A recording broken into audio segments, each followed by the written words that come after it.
Nouvelle-Calédonie, actualité.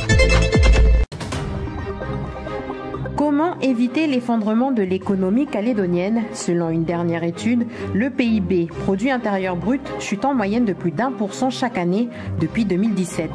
Il y a 3 jours, un forum était organisé par le gouvernement pour présenter un plan d'action, un plan qui ne fait pas l'unanimité. Le cochon sauvage est un véritable fléau à Maré. Les dégâts du passage du mammifère dans les champs des Sinéngonais se font ressentir. Pour ne pas perdre le fruit de plusieurs mois de travail, les habitants de l'île ont adopté des pratiques loin d'être traditionnelles, à découvrir dans quelques instants. Et nous terminerons avec votre rendez-vous du vendredi. Inspirez, vous êtes filmé.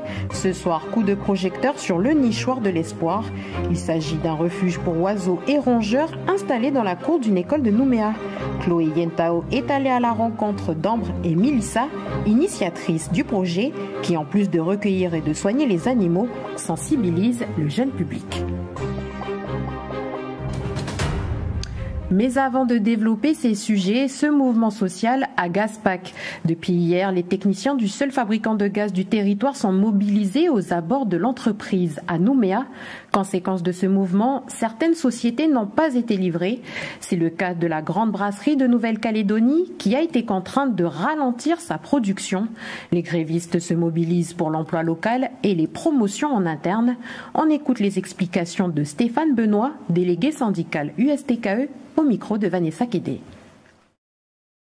Pour atteindre ces niveaux, font venir des métropolitains sur des postes basiques, des logisticiens qu'il y a sur le territoire. Là, le dernier phénomène au fait qu'on a eu, c'est que pour être sûr qu'ils ne prennent pas sur le territoire, on sait très bien qu'ici en Calédonie, la logistique, c'est des niveaux BTS, et ils ont mis un bac +3 au fait.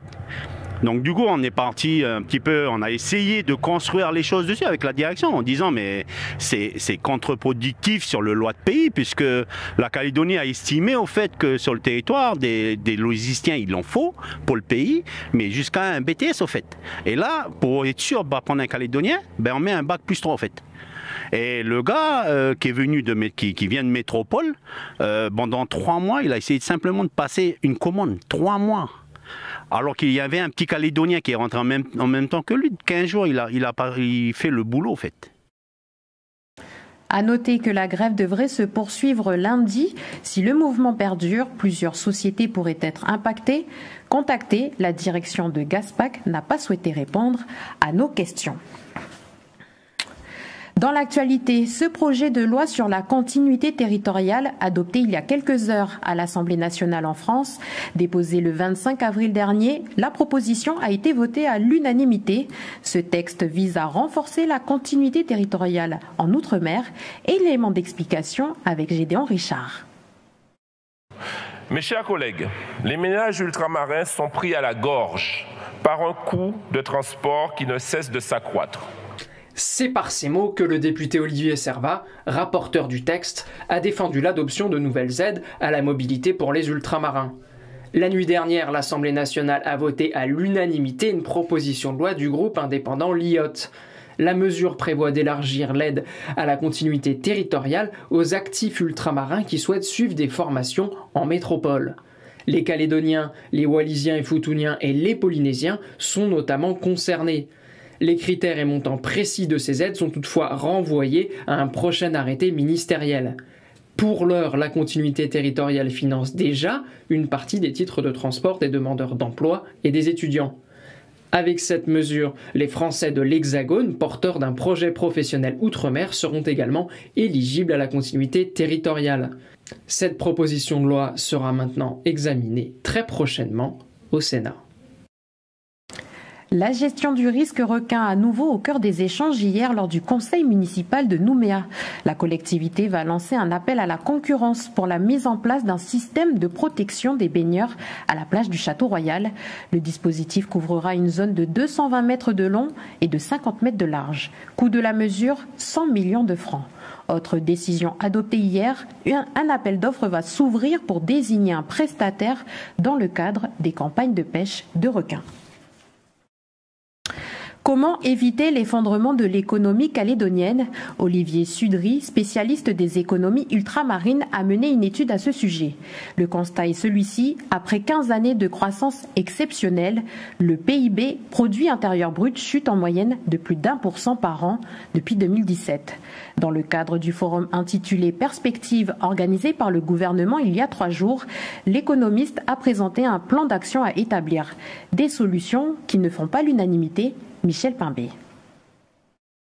Faible compétitivité, dépendance aux transferts publics et fortes inégalités sociales. Voici ce qui explique l'essoufflement de l'économie calédonienne. Depuis 2017, le PIB, produit intérieur brut, chute en moyenne de 1,6% par an. Pour éviter l'effondrement de l'économie calédonienne, il faudrait une économie moins dépendante de l'extérieur selon Olivier Sudry, économiste spécialiste des économies ultramarines. À commencer par une production locale plus compétitive. Il faut améliorer notre compétitivité, il faut améliorer notre productivité, il faut baisser nos coûts. Et justement, la réforme des prélèvements obligatoires, les prélèvements obligatoires, c'est les impôts, les cotisations, la réforme de la fiscalité de manière générale, va y contribuer. Et finalement, de ces efforts, on a beaucoup de choses à attendre. Le président disait aussi, qu'est-ce qu'on peut en tirer de tout ça? Beaucoup de choses. On peut sortir déjà du trou, parlons clair et parlons entre nous, du trou dans lequel nous sommes actuellement. Non seulement on va s'en sortir, mais en plus de ça, on va reprendre un chemin de croissance. Un constat que partage la CPME. Pour l'organisation patronale, plusieurs leviers peuvent être actionnés. La formation des employés, optimiser les outils numériques, diminuer le coût de l'énergie, cultiver le bien-être au travail, alléger le coût du travail. Parmi toutes ces mesures, 2 sont urgentes à actionner selon l'organisme. Sur l'absentéisme, effectivement, il y a plusieurs façons d'aborder le sujet. Donc, c'est vraiment un gros problème, effectivement, pour les entreprises calédoniennes. Et donc, là, on a besoin, effectivement, d'une collaboration entre la CAFAT et les médecins, puisque ce sont eux, en fait, qui délivrent, en fait, les certificats médicaux de complaisance, pour parler clairement. Et donc, là, c'est vraiment un sujet sur lequel il faudra débattre. Un des leviers dont on peut parler, c'est l'annualisation du temps de travail. Ce sont des points de négociation actuellement qui sont assez récurrent. Et c'est vrai que c'est choquant lorsqu'on parle des congés de maladie, coup de pêche ou gueule de bois du lundi matin. Mais personne jusqu'à présent n'a été en capacité de chiffrer ce que ça a occasionné comme trouble à l'économie calédonienne. En 2021, les organisations patronales sous la houlette NCECO avaient présenté une étude où la compétitivité figurait déjà.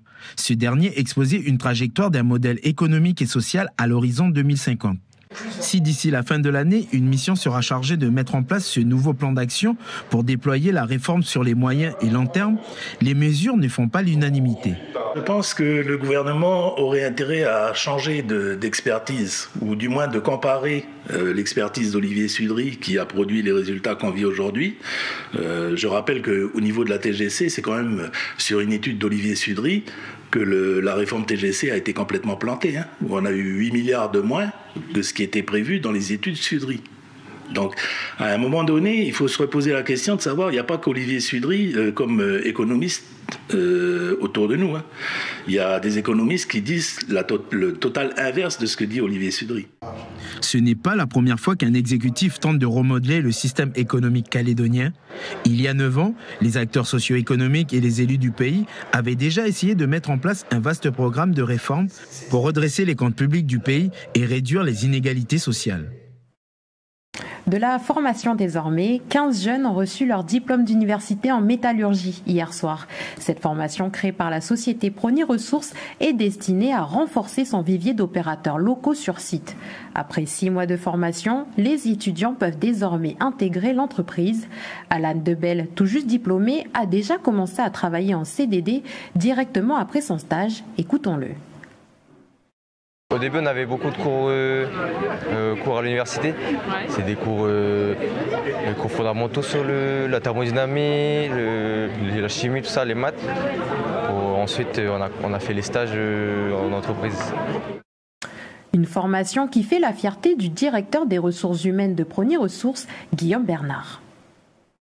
On est ravis parce que c'était vraiment une volonté forte de notre entreprise de pouvoir avoir cette action majeure vis-à-vis des jeunes Calédoniens.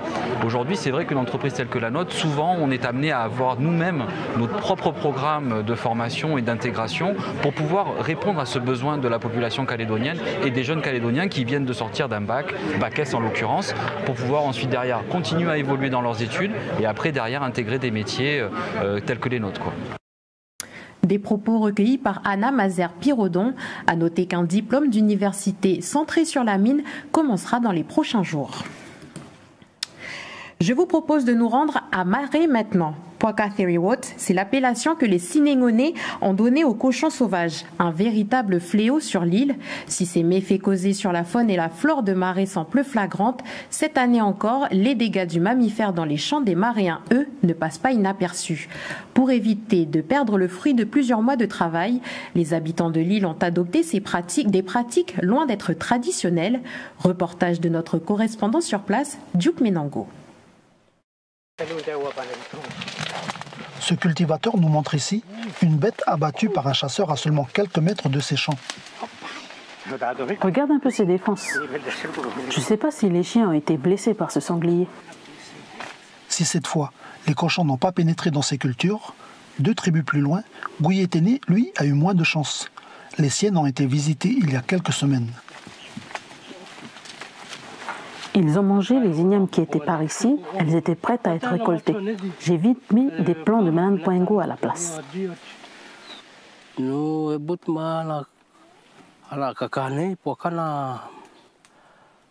Quand je suis arrivé, les cochons ont mangé toutes les ignames de ce côté.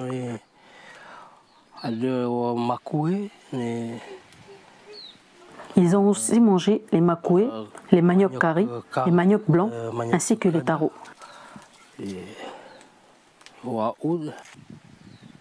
Heureusement qu'ils n'ont pas mangé toutes les ignames, sinon j'aurais abandonné ce coin de culture.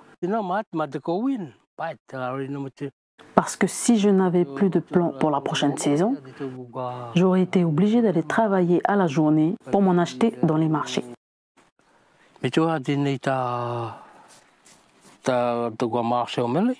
Guyéténé s'estime donc chanceux, car souvent, quand un groupe de cochons sauvages passe dans un champ, il ne laisse quasiment rien, et le travail d'au moins toute une année est anéanti.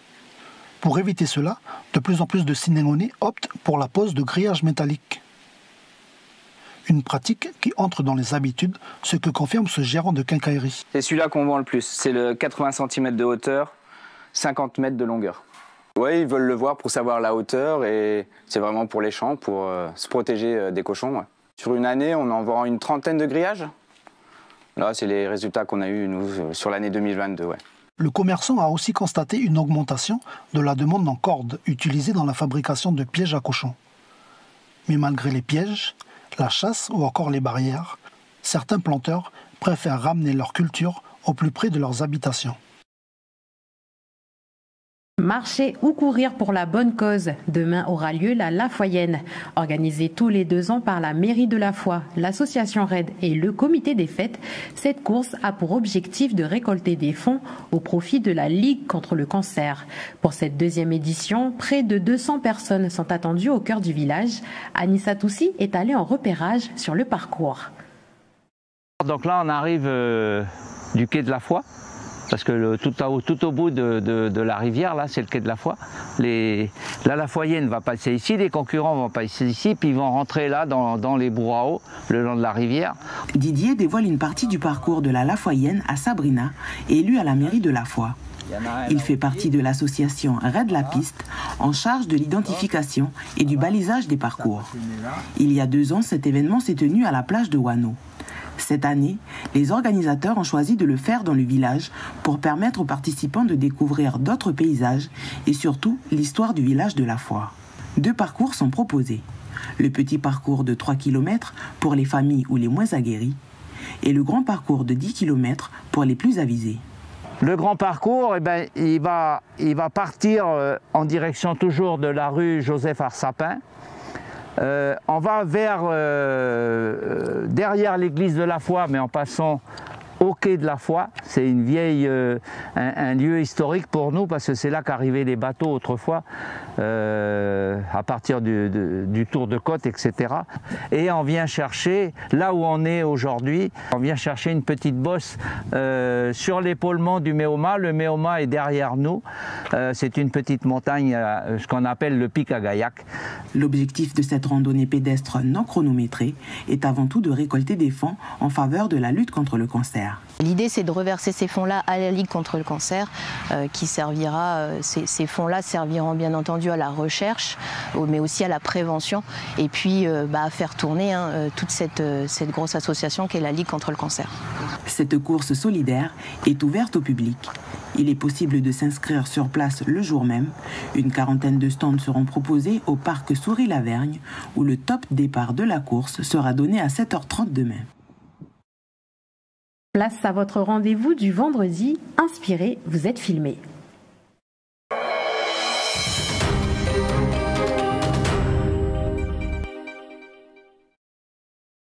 Le nichoir de l'espoir, c'est le nom d'un refuge pour oiseaux et rongeurs installé dans la cour d'une école de Nouméa.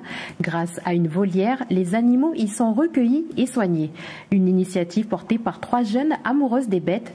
Elles profitent de l'occasion pour sensibiliser le jeune public. Chloé Yentao est allée à la rencontre d'Ambre et Mélissa de l'association SOS Titi de Nouvelle-Calédonie, 2 des initiatrices du refuge. On regarde.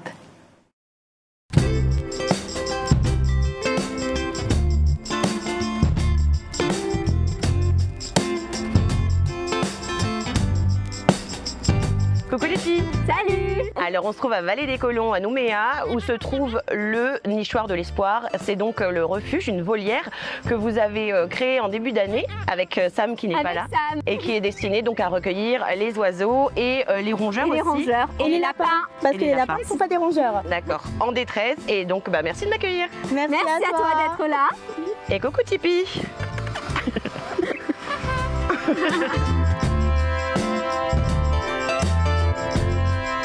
Donc il y a différents types de sauvetage. Il y a le sauvetage pour les oiseaux. Donc les oiseaux qui ont été trouvés oisillons, qui ne peuvent pas se nourrir seuls, qui ne sont pas encore plumés. En sachant que le but ultime quand même de nos sauvetages, c'est la remise en liberté. Donc c'est le cas de notre tourterelle qui est ici, qui a été récupérée oisillant, qu'on a nourri à la main et qui maintenant est capable de manger seule. Donc on l'a mise dans le nichoir pour qu'elle puisse apprendre à se détacher de l'homme dans l'objectif de reprendre sa vie sauvage. Voilà. Ensuite, il y a tous ces oiseaux domestiques qui sont alors soit des oiseaux qui ont été trouvés et dont les propriétaires ne se sont pas manifestés, soit des oiseaux que les propriétaires ne pouvaient plus garder. Ils sont ici en attendant de trouver une nouvelle famille. Voilà, et pour tout ce qui est lapin cochon d'Inde, ça va être également des abandons, donc qui sont trouvés dans la rue par réclamer. C'est le cas par exemple de Mouchou.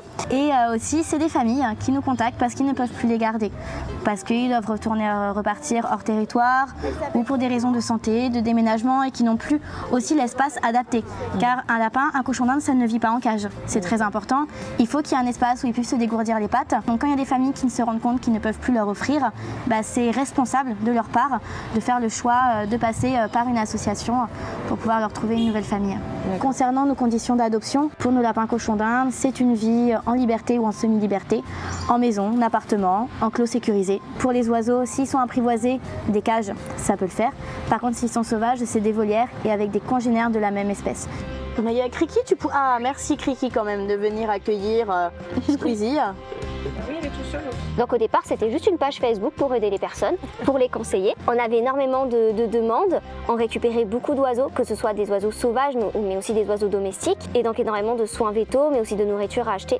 Et tout doucement, même dans notre tête, en fait, ça a pris les ampleurs. On s'est dit, mais si on faisait ça, et si on faisait ça, on pourrait aider davantage d'animaux, sauver davantage de vies. Et c'est ça notre objectif, en fait, c'est de pouvoir sauver des vies et de pouvoir informer. Parce que malheureusement, il y a beaucoup de personnes qui prennent, que ce soit un rongeur ou un oiseau, parce que c'est mignon et malheureusement, ils ne sont pas du tout informés. Alors qu'ils n'ont pas ce qu'il faut, ce qui est nécessaire, le temps pour justement s'en occuper. Voilà, il y a un lapin qui vient d'arriver. Exactement.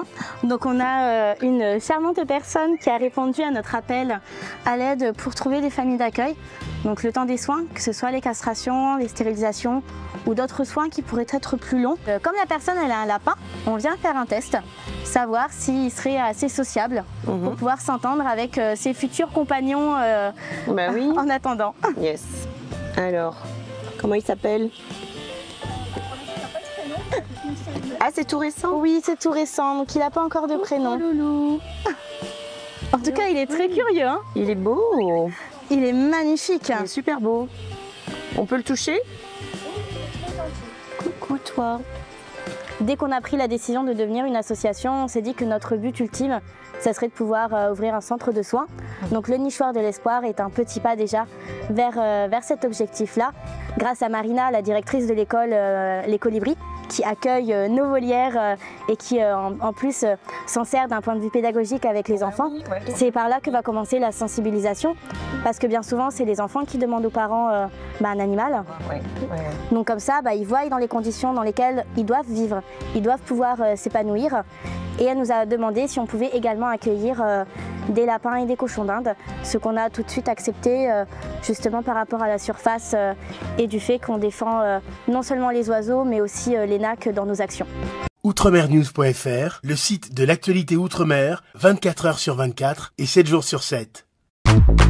Retrouvez la chaîne Outremer News sur YouTube.